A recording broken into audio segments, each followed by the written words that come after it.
नमस्कार, the wire में आपका स्वागत है। मैं हूं आरफा खानम शेरवानी। भारत चीन सीमा से एक बुरी खबर आ रही है। ये तो आपको मालूम होगा कि तनाव दोनों देशों के बीच, दोनों देशों की सेनाओं के बीच कई हफ्ते से चल रहा था, लेकिन अब खबर ये आ रही है कि भारतीय सेना के 2 कमांडिंग ऑफिसर्स और 1 सोल्जर मुठभेड़ में मारे गए हैं, वो शहीद हो गए हैं। ये खबर हमारे पास आ रही है और हालांकि भारत सरकार का ये कहना है कि डी एस्केलेशन के प्रोसेस में ये घटनाक्रम हुआ है। डी एस्केलेशन यानी कि तनाव को कम करने की प्रक्रिया के दौरान ये हुआ है। हालांकि कई लोग सवाल उठा रहे हैं कि डी एस्केलेशन कैसे हो सकता है कि जब स्थिति वहां तक पहुंच जाए जहां पर जो सैनिक हैं उनकी जान पर बनाए। तो लद्दाख का जो गलवान एरिया है वहां पर ये घटनाक्रम उभरता हुआ बताया जा रहा है। लाइन ऑफ एक्चुअल कंट्रोल, इसकी गंभीरता मैं आपको बताना चाहती हूँ कितना गंभीर ये मामला है कि लाइन ऑफ एक्चुअल कंट्रोल जो है वहाँ 1975 के बाद पिछले 45 साल से ऐसा कोई घटनाक्रम पेश नहीं आया जहाँ पर कि इस हद की की मुठभेड़ हुई हो, जहां की जान गई हो भारतीय सैनिकों की। तो ये महत्वपूर्ण है ये बताना कि पिछले 45 साल में ऐसी कोई घटना नहीं हुई। एक तरह से अभूतपूर्व है ये। और भारत बार बार लगातार ये कहता रहा कि डिसएंगेजमेंट की प्रक्रिया चल रही है। हालांकि वायर पर हम लगातार आपको ये बताने की कोशिश कर रहे हैं कि सच्ची तस्वीर क्या है, सही तस्वीर क्या है, क्योंकि ऐसे वक्त में जहां की एक राष्ट्रीय संकट की घड़ी हो, राष्ट्रीय सुरक्षा का मामला हो, वहां पर सबसे ज्यादा पारदर्शिता बरती जानी जरूरी है। और इसीलिए खबर को छिपाना नहीं बल्कि खबर को बताना, जिससे कि जनता को भी इस बात का अंदाजा हो और आम लोगों को भी इस बात का अंदाजा हो, जो हमारे पॉलिसी मेकर्स हैं उन्हें भी इस बात का अंदाजा हो कि आखिर स्थिति की गंभीरता क्या है।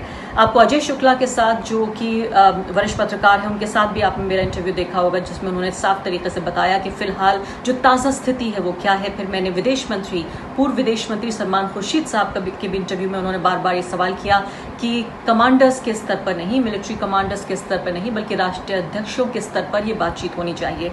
मैं अभी कार्यक्रम में फिलहाल मेजर जनरल रह चुके भारतीय सेना के जनरल अशोक मेहता, उनसे बातचीत करूंगी, जो कि जाने माने सुरक्षा विशेषज्ञ भी हैं। लेकिन ये समझना जरूरी है कि उनसे भी ये मैं जानने की कोशिश करूंगी कि जो गलवान घाटी है, जो बताया जा रहा है कि उस पूरी घाटी पर कब्जा कर लिया है, उससे भी आगे बढ़ गए हैं चीनी सैनिक। आखिर इसका क्या महत्व है?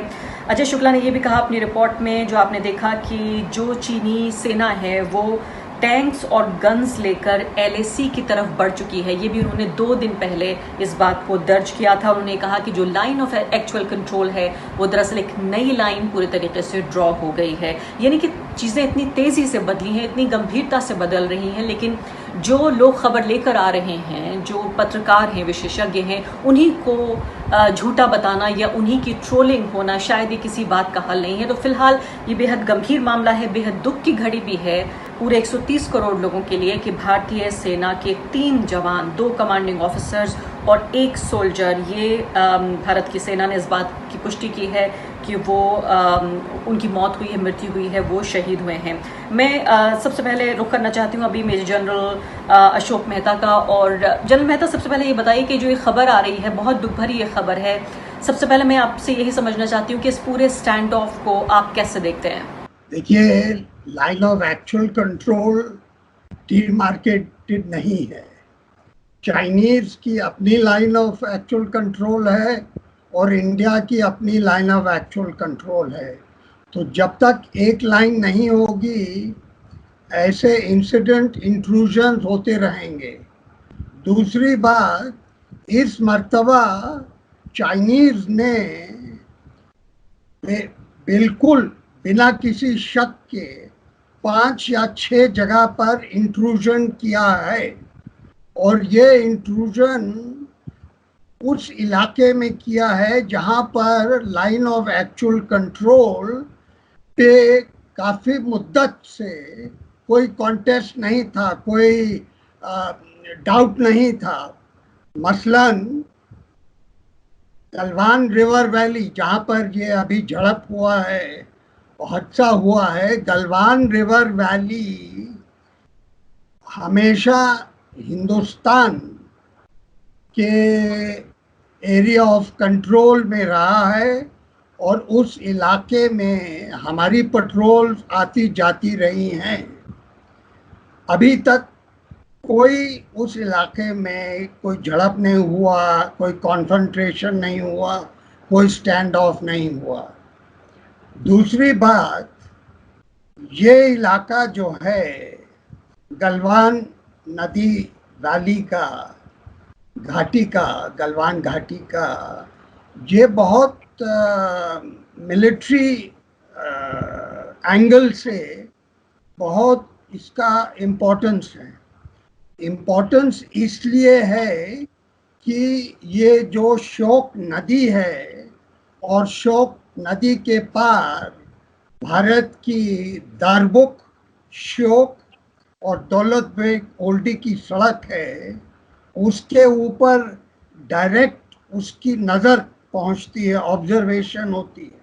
इसका मतलब जब लड़ाई की हालत हो जाती है या हो जाए तो चाइनीज सैनिक उस सड़क के ऊपर गोली के साथ या बमबारी कर सकते हैं, जैसे कारगिल में 1999 में हुआ। जी। तीसरी बात जो गलवान रिवर वैली के साथ शामिल है कि गलवान रिवर वैली जो है वो चाइना का जो अक्साई चिन की जो सड़क बनी है उसके ऊपर चाइनीज का ये अनुमान है कि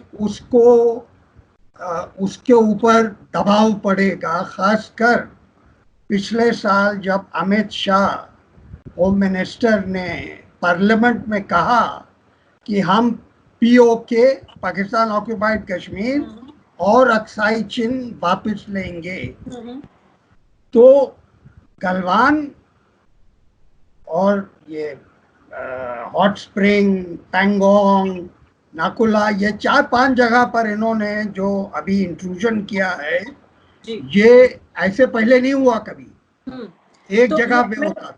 मैं आपसे जनरल मेहता मैं यही जानना चाहती हूँ कि ये जो बिल्कुल अविश्वसनीय है और पहले जो कभी नहीं हुई ऐसी घटना, इस तरह या बहुत दशकों बाद इस तरह की घटना हुई है जिसमें हमारे सैनिकों की मारे जाने की भी खबर आ रही है, इसको आप क्या अनप्रेसिडेंटेड मानते हैं? कि आप ये मानते हैं कि दोनों जो देश हैं वो एक तरह से बिल्कुल जंग के मुहाने पे खड़े हुए हैं, या इसको सिर्फ आप झड़पें ही मानेंगे?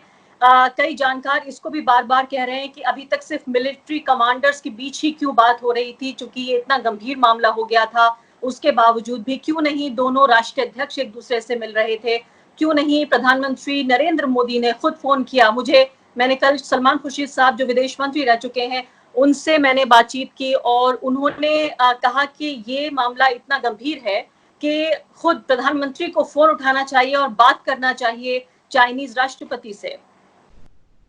वो बात दुरुस्त है, लेकिन जो आपका पहला सवाल था वो कि ऐसा जो अभी हो गया है जिसमें ये जो मुट्ठी और ये जो जॉसलिंग होती है ये बड़े सालों से चल रही है, और ऐसी जॉसलिंग जो जिसको एस्केलेट, उसको आगे बढ़ाया गया, क्योंकि गोली बिल्कुल चली नहीं। वो तो 45 साल से लास्ट टाइम गोली चली तो अरुणाचल प्रदेश में चली 1975 में, लेकिन बिना गोली चलाए चाइनीज ने एक नया तरीका अख्तियार कर लिया है जिससे वो डंडे या पत्थर का इस्तेमाल करके इस मर्तबा उन्होंने हमारे एक कर्नल, एक जेसीओ और एक सिपाही को मार डाला। कहते हैं कि चाइनीज साइड पे भी इस कुश्ती और मुट्ठी जोड़ में उनका भी नुकसान हुआ है। तो ये होना था, ये किसी ना किसी टाइम पे ऐसी बात होनी थी और वो हो गई, लेकिन गोली नहीं चली। ये हमको इसके बारे में ये अच्छी बात है कि गोली नहीं चली, नुकसान दोनों साइड को हुआ, और इसका मतलब है कि जो टेंशन है, जो टेंशन बॉर्डर पर है, खासकर गलवान में, वो काफी सख्त टेंशन है। जी। और हमारे आर्मी चीफ सैटरडे को इंडियन मिलिट्री एकेडमी देहरादून में उन्होंने बयान दिया कि गलवान से lots of disengagement is taking place. हम्म। मेरा ख्याल वो मिस रीडिंग था। मिस रीडिंग इसलिए था, अगर लॉट्स ऑफ डिसएंगेजमेंट हो रही थी तो ऐसा इंसिडेंट नहीं होना चाहिए था। और क्योंकि गलवान चाइना के लिए एकदम एक ज़रूरी ज़मीन का टुकड़ा है, एक स्ट्रेटेजिक एनक्लेव है, इसलिए चाइनीज मैं नहीं समझता वहां से पीछे हटेंगे। और आप तो ये चाहते रहे हैं कि वहां से पीछे नहीं भी हटेंगे, और यही मेरा अगला सवाल भी था आपसे कि बार बार जो है गलवान वैली को लेकर, घाटी को लेकर यहाँ तक कहा जा रहा है कि पूरी की पूरी घाटी पर कब्जा कर लिया है।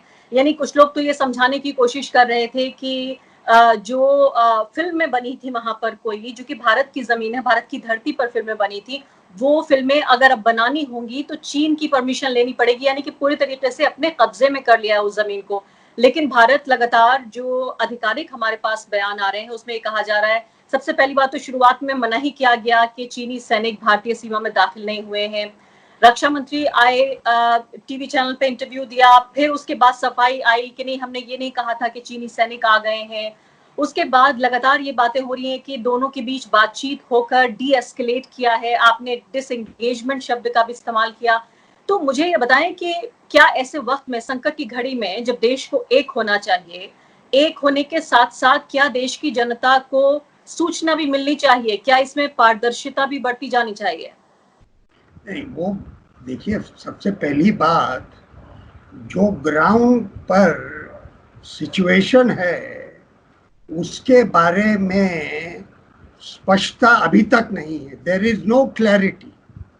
अभी आपने कहा, क्योंकि बहुत से हमारे मेरी तरह के फौजी अफसर ने कहा है कि चाइनीज गलवान वैली में तो आ गए, घाटी में तो आ गए, घाटी के अलावा जो पहाड़ियाँ घाटी के ऊपर डोमिनेट करती हैं, उनको उनको उनके ऊपर भी वो बैठे हुए हैं। फिर बाद में सैटेलाइट इमेजरी के सहारे से बताया गया कि वो बात दुरुस्त नहीं है। तो अभी ये स्पष्ट नहीं है कि चाइनीज सिर्फ घाटी में है या जो पहाड़ियां हैं ऊपर, उनके ऊपर भी उनका कब्जा है। उन पहाड़ियों के ऊपर 61 साल में और 62 साल में हमारी पोस्ट होती थी 48 गोरखा राइफल्स की।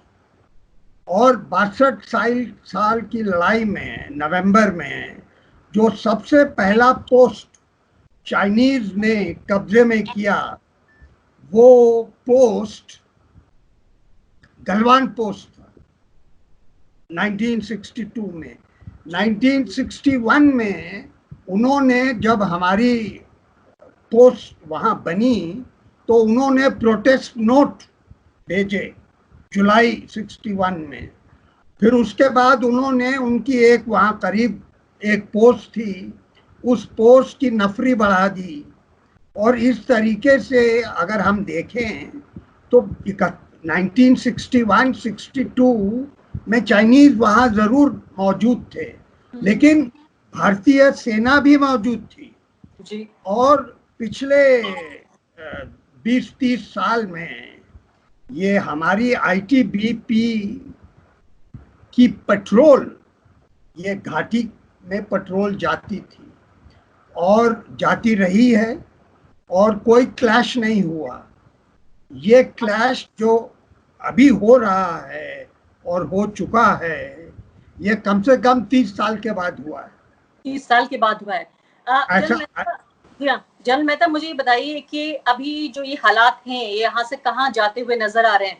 सलमान खुर्शीद साहब मुझे इंटरव्यू दे रहे थे कल, उन्होंने कहा कि हमें ये पूछा जाना ज्यादा जरूरी है कि हमने प्रधानमंत्री मोदी को और चीनी राष्ट्रपति को झूला झूलते हुए देखा, हमें ये बताया गया कि इससे बेहतर कभी संबंध नहीं रहे, दोनों देशों के बीच। और वाकई पिछले दिनों में हमने देखा भी, खुद तस्वीरें देखी, वीडियोस देखे, हेडलाइंस भी देखी, लेकिन उसके बाद उनका सवाल बार बार ये कह रहे थे कि ये पूछा जाना चाहिए भारतीय सरकार में भी, जो भारत की सरकार में भी जो एक्सपर्ट बैठे हुए हैं उनसे, कि ऐसा क्यों हो रहा है। मैं भी आपसे ये जानना चाहती हूँ कि ऐसा क्यों हो रहा है।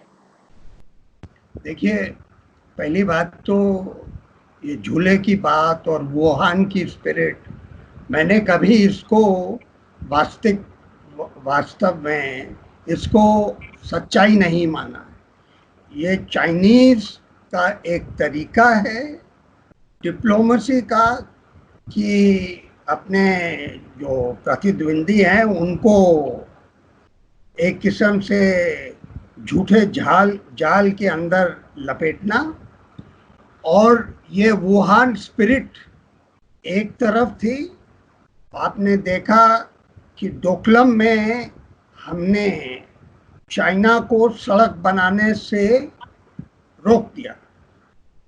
अब चाइना जिस समय में भारत यूएस के करीब जा रहा है, भारत इंडो पैसिफिक स्ट्रैटेजी में शामिल हो रहा है, भारत क्वाड में शामिल हो रहा है, भारत चाइना के विरुद्ध जो वुहान वायरस की बात चलती है वेस्ट के दूसरी साइड पर है, तो चाइना अब देख रहा है कि भारत अलग जा रहा है। और जो गलवान और हॉट स्प्रिंग्स और पैंगोंग में हरकत हो रही है चाइनीज की 4, 5, 6 जगह जैसे कभी नहीं हुई, वो भारत के ऊपर दबाव डाला जा रहा है कि देखिए आप जो भी कर रहे हैं वो ठीक नहीं है, हम अब जवाबी कार्रवाई करेंगे और जो आप सड़क बना रहे हैं उस सड़क को हम आगे बढ़ने नहीं देंगे। वो जनरल मेहता, आखिरी सवाल आपसे मेरा ये है कि अब भारत के पास क्या ऑप्शंस है, विकल्प क्या है भारत के? देश में लॉकडाउन लगा हुआ है, पूरी दुनिया में एक पैंडेमिक का कहर है जो चीन से ही शुरू हुआ। चीन में भी जो है वो दूसरी तरफ से नए सिरे से जो है फिर से वायरस का कहर बर्पा हो रहा है। उस सब के बावजूद सैनिकों का मारा जाना, सीमाओं पर लोगों का कब्जा करना, अब भारत के पास फिलहाल क्या ऑप्शंस है? देखिए, मिलिट्री ऑप्शन तो अगर इंट्रूजन को वकेट नहीं करते पीएलए तो उसका इविक्शन यानी कि फौजी कार्रवाई से उनको हटाया जाए, वो पहली बात। दूसरी बात, आप किसी और जगह पर भारतीय सैनिक जिस तरीके से चाइनीज सैनिक गलवान में आ गए हैं या पैंगोंग में आ गए हैं, आप किसी और इलाके में ऐसे एलएसी के चाइनीज साइड पे जाके बैठ जाएं, यानी कि टिट फॉर टैट। अगर वो ऐसे कर सकते हैं तो हम भी ऐसे कर सकते हैं, ये दूसरा तरीका है। और तीसरा मैं समझता हूँ वो डिप्लोमेटिक है कि इसको कूटनीति से, क्योंकि पहला ऑप्शन और दूसरा ऑप्शन के लिए अभी यूज बाय डेट निकल गई है। अभी 40 दिन हो गए हैं, अभी तक कोई कार्रवाई नहीं की। हमारा पाकिस्तान के साथ डेली झड़प हो रहा है, हम सेकंड फ्रंट बनाना नहीं चाहते। हमारे पास काबिलियत नहीं है पेंडेमिक के टाइम कि पाकिस्तान के साथ और चाइना के साथ 2 फ्रंट खोलें। तो इसलिए मैं समझता हूँ कि इस मौके में अभी सिचुएशन को कूटनीति से कंट्रोल करना चाहिए। और जैसे सलमान खुर्शीद साहब कह रहे हैं, highest level of political diplomatic intervention होना चाहिए, क्योंकि मिलिट्री डायलॉग जो है से कोई सफलता प्राप्त होने वाली नहीं है।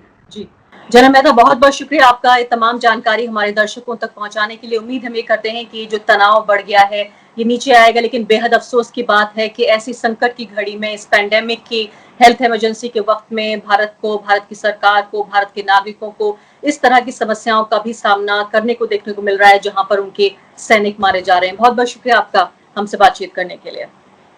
Thank you. द वायर के और वीडियोस देखने के लिए सब्सक्राइब करें और बेल आइकन पर क्लिक करें। स्वतंत्र पत्रकारिता की आर्थिक मदद करने के लिए डिस्क्रिप्शन में दिए गए लिंक पर जाएं और अपनी राशि चुनें।